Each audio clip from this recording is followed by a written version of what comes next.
Hello बच्चों, welcome to the study world. आज हम बात करेंगे विंड एनर्जी यानी पवन ऊर्जा के बारे में। तो बच्चों, जैसा कि आपको पता होगा, हवा बहती है जिसको हम हवा या विंड कहते हैं।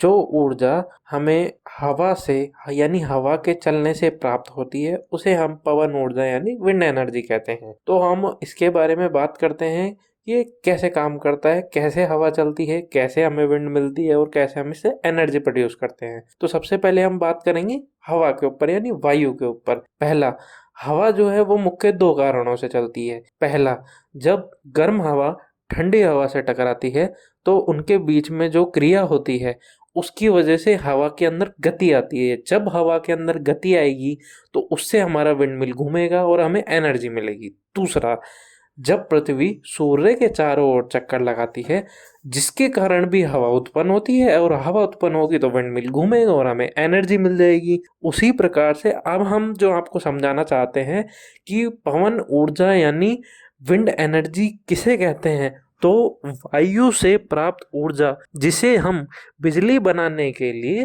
काम में प्रयोग लेते हैं उसे हम पवन ऊर्जा या विंड एनर्जी कहते हैं।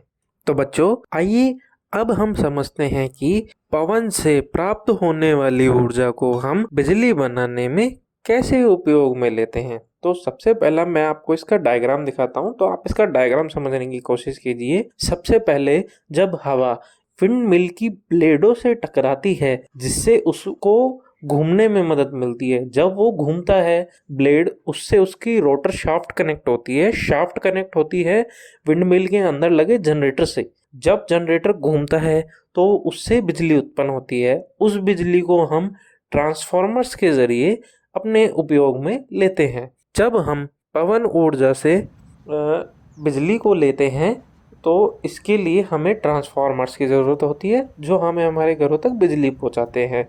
तो अब हम बात कर लेते हैं पवन ऊर्जा से हमें क्या क्या हानियां हैं और क्या क्या हमें इसके लाभ हैं। तो बच्चों, सबसे पहले हम बात करेंगे इनके लाभ के ऊपर। पवन ऊर्जा यानी विंड मिल प्रदूषण रहित होता है।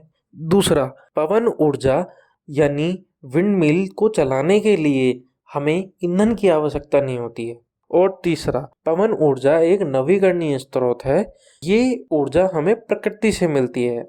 आइए अब हम इसके हानियों के ऊपर बात करते हैं कि इसके डिसएडवांटेज क्या है। सबसे पहला इसका डिसएडवांटेज ये है कि इनसे विंड मिल से निकलने वाली ध्वनि यानी आवाज इतनी तेज होती है कि हम इनके निकट बिल्कुल नहीं जा सकते। दूसरा, इन्हें लगाने के लिए हमें बहुत बड़े मैदानों की जरूरत होती है ताकि हम इसे वहां पे लगा सके। तीसरा, सबसे मेन कारण, हवा हमेशा घटती बढ़ती रहती है जिसके कारण बिजली में जो है फ्लक्चुएशन आता रहता है। तो अब मैंने आपको इसके बारे में पूरा समझा दिया है। अगर आपको इसके बारे में और डिटेल चाहिए तो आप कमेंट्स बॉक्स में बता सकते हैं हमें। हम इसके ऊपर जल्दी आपके लिए एक वीडियो और लेके आएंगे। अगर वीडियो अच्छी लगी हो तो आप इसे लाइक कीजिए, चैनल को सब्सक्राइब कीजिए। Thank you.